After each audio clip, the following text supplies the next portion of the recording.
Hello नमस्कार। तो कैसे हो आप सभी? स्वागत है आप सबका आपके अपने YouTube channel Hind study group में। तो आज हम एज चैप्टर 2 लेके हाजिर है। ठीक है, फर्स्ट पार्ट आपका अपलोड कर रखा है और आज जो आपका सेकंड पार्ट है। तो ये जो आपका एज कंसेप्ट चला हुआ है ये भी आपका पूरा ट्रिक बेस पे है। ठीक है, यहाँ पर जो आपका पूरा वो ट्रिक बेस पर है, पूरा जितना भी आपका मैथ करवाया जाएगा वो सारा ट्रिक बेस पर ही करवाया जाएगा। तो बाकी आपको पता है कि जो आपके नंबर सिस्टम है उसके सारे पार्ट अवेलेबल कर रखे हैं, वो वीडियो अपलोड हो रखी है, आप उनको जाके देख सकते हैं।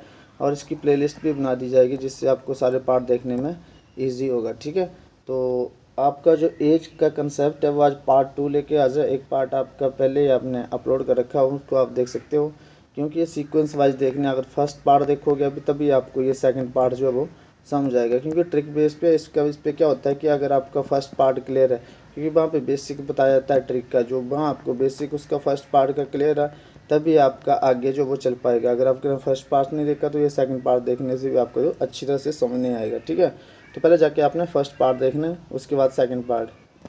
तो चलिए स्टार्ट करते हैं आज का फर्स्ट क्वेश्चन। फर्स्ट क्वेश्चन आपका कि ए और बी की आयु, ए की आयु बी की आयु से दुगनी है। ठीक है, बी की आयु सी की आयु से तिगनी है। यदि तीनों की कुल आयु, तीनों की मतलब कुल आयु मिलाकर 70 वर्ष है, तो 2 वर्ष पहले ए की आयु क्या थी? ए की आयु पूछी गई कि 2 वर्ष पहले क्या थी।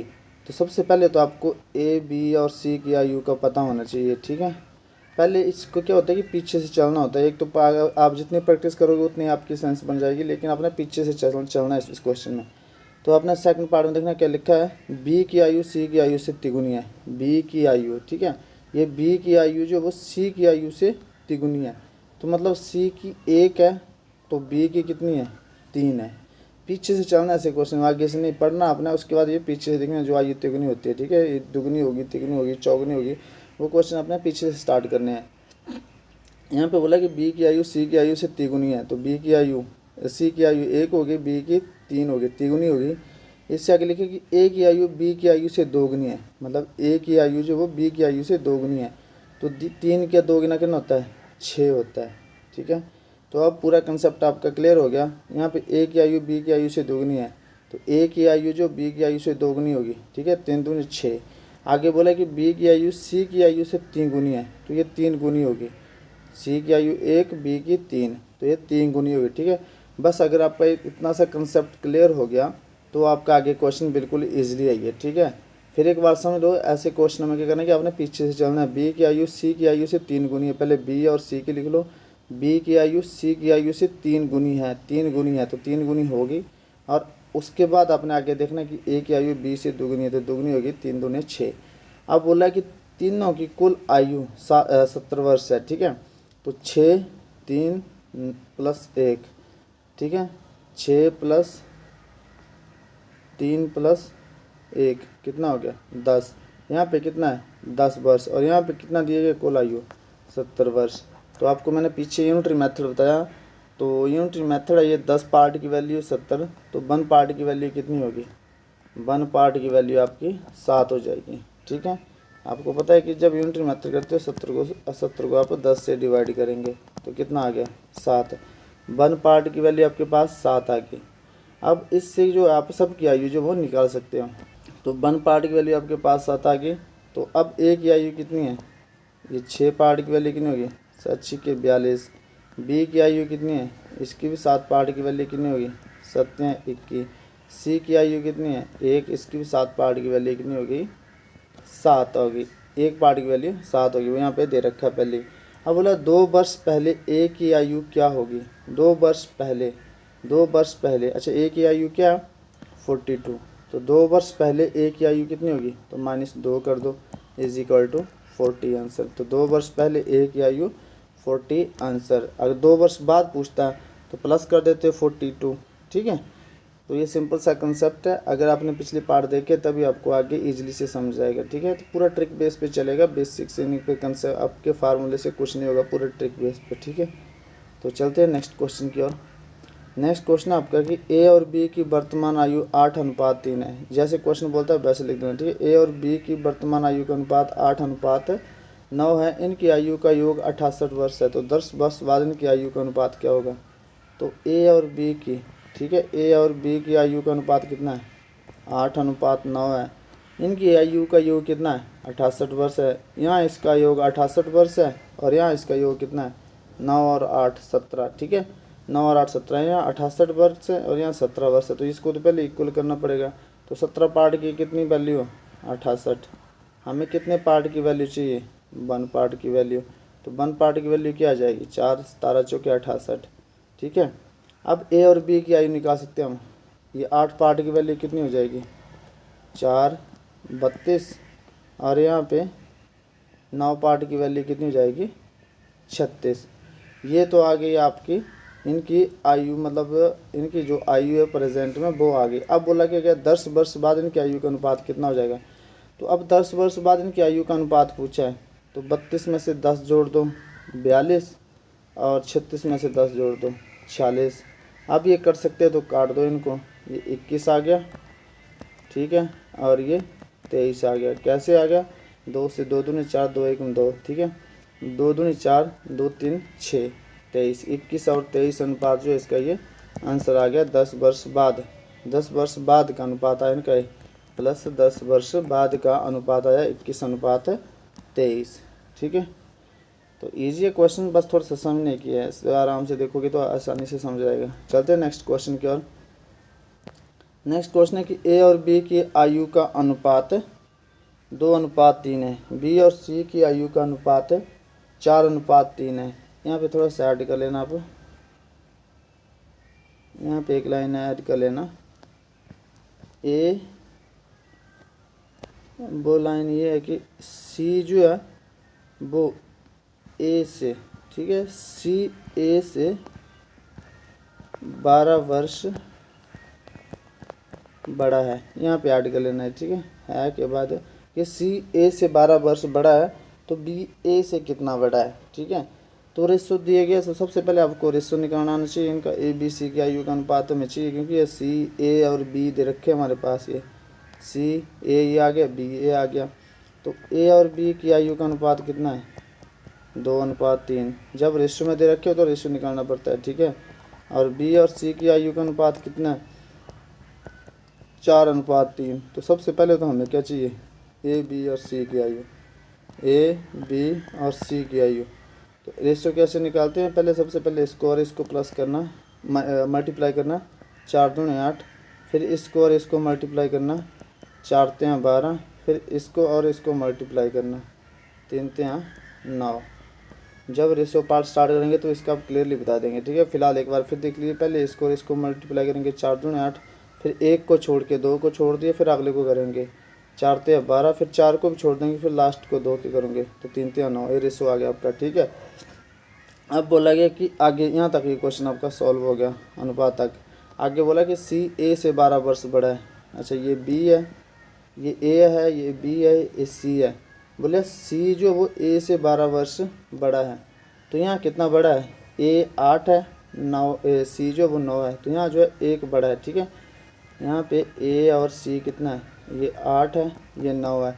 यहाँ पे बोला गया कि 12 वर्ष बड़ा है, लेकिन यहाँ पे कितना बड़ा है? 1 बड़ा है। तो एक पार्टी की वैल्यू कितनी आ गई? 12 आ गई। एक पार्टी की वैल्यू चाहिए होती है हमेशा, हमें वो 1 आ गई। ठीक है, तो बोला कि बी ए से कितना बड़ा है? बी ए ये है, ये ए से कितना बड़ा है? यहाँ पे 4 वर्ष बड़ा है। ठीक है, तो एक पार्ट की वैल्यू तो हमारे पास आ गई, तो मल्टीप्लाई कर दो 12 से। एक पार्ट की वैल्यू 12 आ गई, तो 12 चौके 48। 48 वर्ष बड़ा है। बी ए से कितना बड़ा है? 48 वर्ष बड़ा है। ठीक है, आपने रेशियो से निकाल लिया, इनका अनुपात निकाल लिया। इसके बाद वो क्वेश्चन बोलता है कि सी ए से 12 वर्ष बड़ा है, तो यहाँ कितना बड़ा है? सी ए से 1 बड़ा है, तो एक पार्ट की वैल्यू चाहिए होती है हमेशा। ठीक है, आगे जितने क्वेश्चन आएंगे आपको सिर्फ एक पार्ट की वैल्यू चाहिए होती है, तो एक पार्ट की वैल्यू 12 है। और यहाँ पे बोला गया कि आपका बी ए से कितना बड़ा है? ये बी है, ए से कितना बड़ा है? 4 वर्ष बड़ा है। तो एक पार्ट की वैल्यू हमारे पास आ गई है पहले ही 12, तो 12 को 4 से मल्टीप्लाई करेंगे तो 12 चौके 48। 48 वर्ष जो है वो बड़ा है बी ए से। चलते हैं नेक्स्ट क्वेश्चन की ओर। नेक्स्ट क्वेश्चन आपका ए और बी की आयु का अनुपात 4:3 है। ठीक है, 5 साल बाद इनकी आयु का योग 80 वर्ष हो जाएगा। तो बताओ कि ए की आयु क्या होगी? चलो देखते हैं, ए की आयु देखते हैं या बी क्वेश्चन करते सॉल्व। यहाँ तक आगे पूछा गया उसके बाद हम देखते हैं। ठीक है, ए और बी की आयु का अनुपात देख लो सबसे पहले। ए और बी की आयु का अनुपात कितना है? 4:3 है। ऐसे क्वेश्चन आपके पास दिए गए हैं। अब बोला गया कि 5 साल बाद इनकी आयु का योग, ठीक है, ये 5 साल बाद दोनों की आयु बढ़ेगी 5 साल। 5 साल बाद ए और बी की आयु का योग, इनकी आयु का योग मतलब कितना है? ए और बी की आयु का योग कितना हो गया? 80 वर्ष हो गया, ठीक है। ये 5 साल बाद हो गया इनका आयु का योग, 80 वर्ष हो जाएगा। तो बताओ ए की आयु क्या होगी? ए की बता लो या बी की बता लो, ठीक है, जिस मर्जी की बता लो। अच्छा, ए और बी की आयु का अनुपात कितना है? 4:3 है। 5 साल बाद इनकी आयु का योग 80 वर्ष हो जाएगा। तो आपने क्या करना है कि हमेशा जो आपका जोड़ दिया होगा उसको अनुपात के पास लाना है, ठीक है, उसको अनुपात के पास लाना है, अनुपात को नहीं आगे लेके जाना है। जो आपका जोड़ दे रखा होगा हमेशा उसको आपने अनुपात के पास लाना है। अब कैसे लाओगे? 5 साल बाद इनकी आयु का योग कितना? 80 वर्ष है, ठीक है। तो ये जो 80 वर्ष है इसमें से आपकी 5 साल ए की भी बढ़ी है और 5 साल बी की भी बढ़ी है, तब ये 80 हुआ है, ठीक है, क्योंकि 5 साल बाद हो गया ना ये होगा 80। तो ये 5 साल ए की भी बढ़ी है, 5 इसमें ए के बड़े हैं, 5 इसमें बी के बड़े हैं। तो दोनों के कितने बढ़ गए? टोटल 10 बढ़ गए ना, क्योंकि 5 साल बाद का, और टोटल कितना हो गया था 5 साल बाद? 80 हो गया था। तो दोनों के 10 बढ़े, तो 80 में से 10 माइनस कर दो, 70 आ गए, ठीक है। तो इनका जो हमें चाहिए था प्रेजेंट, तो प्रेजेंट में योग कितना था? प्रेजेंट में ये योग था आपका 70। कैसे था 70? जब 5 साल बाद 5 ए के भी बढ़ेंगे, 5 बी के भी बढ़ेंगे, 5 दोनों के बढ़ेंगे, तो ये 10 हो जाएगा, तभी आपके 80 हुए थे।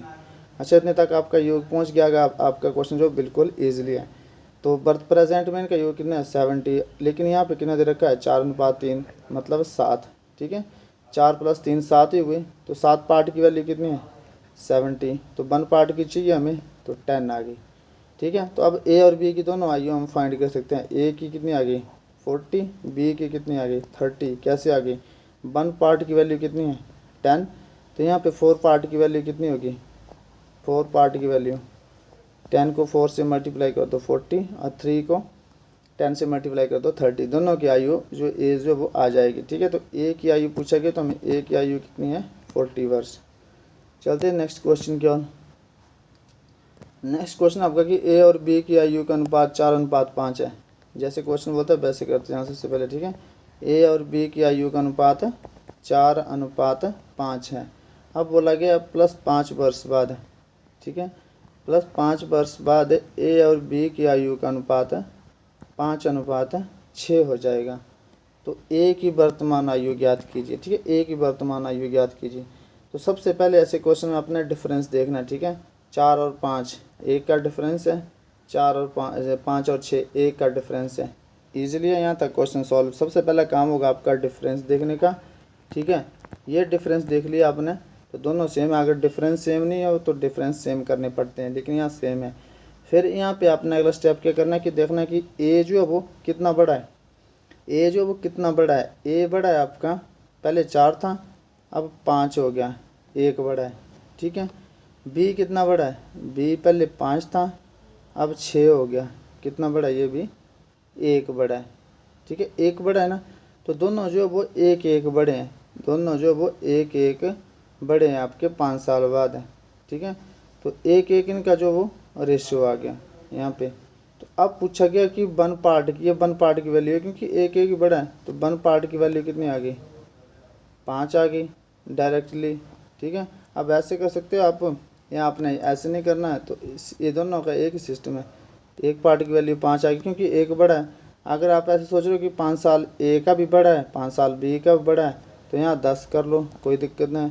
फिर यहाँ 1 इसका बड़ा है, 1 इसका बड़ा है, 2 ये बढ़ गए, तो वो भी आंसर आपका सेम ही आया। 1 पार्ट की वैल्यू 5 आई, लेकिन इतना नहीं करना आपको। आप यहाँ पे जो आपको डायरेक्ट दिया कि 4 से 1 बड़ा 5, 5 से 1 बड़ा 6, तो 1 पार्ट की वैल्यू आपकी 5 आ गई, ठीक है। तो अब आपसे पूछा गया ए की वर्तमान आयु ज्ञात कीजिए। तो ए की 1 पार्ट की वैल्यू 5, तो ए की वर्तमान आयु कितनी है? 4, तो 4 पार्ट की वैल्यू कितनी आ गई? 20। तो ए की वर्तमान आयु जो आ गई आपकी 20 वर्ष आ गई, ठीक है। तो ये था आपका आज का सेशन। आई होप आपको सेशन पसंद आया होगा। तो मिलते हैं नेक्स्ट सेशन में, तब तक के लिए जय हिंद, जय भारत।